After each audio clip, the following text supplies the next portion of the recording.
ప్రతిష్టాత్మకమైన సర్కార్ పథకం పక్కదారి పడుతుంది. ఇల్లు కట్టకుండానే బిల్లులు స్వాహా చేస్తున్నారు.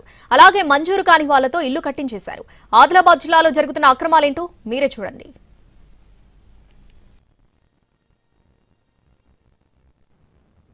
ఆదిలాబాద్ జిల్లా ఇచ్చోడ మండలం నర్సాపూర్లో ఇంద్రమ్మ ఇళ్లలో అక్రమాలు బయటకొచ్చాయి. పథకం సొమ్మును పంచాయతీ కార్యదర్శి గుటకాయ స్వాహా చేసేశాడు. దీనిపై నిలదీస్తే నోటికొచ్చిన సాకులు చెప్పాడు. ఈ తతంగం చూస్తుంటే జిల్లాలో చాలా చోట్ల ఇలాంటి వ్యవహారాలే సాగుతున్నట్లు అనుమానాలు కలుగుతున్నాయి. నర్సాపూర్లో ముస్లిం నందాబాయికి ఇందిరమ్మ ఇల్లు మంజూరైంది. అయితే ఆమె నిర్మాణం ప్రారంభించలేదు. కానీ ఆమె అకౌంట్లో ₹1,00,000 పడింది. పంచాయతీ కార్యదర్శి వచ్చి అవి వేరే వాళ్ల సొమ్ము అని పొరపాటున అకౌంట్లో పడ్డాయని చెప్పి తీసుకున్నాడు. తర్వాత ఆరా తీస్తే చేతివాటం ప్రదర్శించినట్లు తేలింది. అంతా నిలదీసేసరికి తప్పు ఒప్పుకుని డబ్బులు తిరిగిస్తానంటూ నోట్ రాసిచ్చాడు. వాస్తవానికి బేస్మెంట్ లెవెల్ నిర్మాణం అయితేనే విడతల వారీగా డబ్బులు మంజూరవుతాయి. కానీ అసలు నిర్మాణమే ప్రారంభించని లబ్ధిదారురాలి అకౌంట్లో డబ్బులు ఎలా పడ్డాయో అర్థం కావడం లేదు. దీనిపై ఉన్నతాధికారులకు ఫిర్యాదు వెళ్ళింది.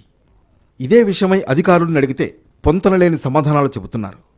తెలంగాణ ప్రభుత్వం ఎంతో ప్రతిష్టాత్మకంగా తీసుకున్న పథకానికి సంబంధించిన నిధులు పక్కదారి పట్టడంపై పలు అనుమానాలు వ్యక్తమవుతున్నాయి. ఇలాంటి వ్యవహారాలు చాలా జరిగి ఉంటాయని చర్చించుకుంటున్నారు.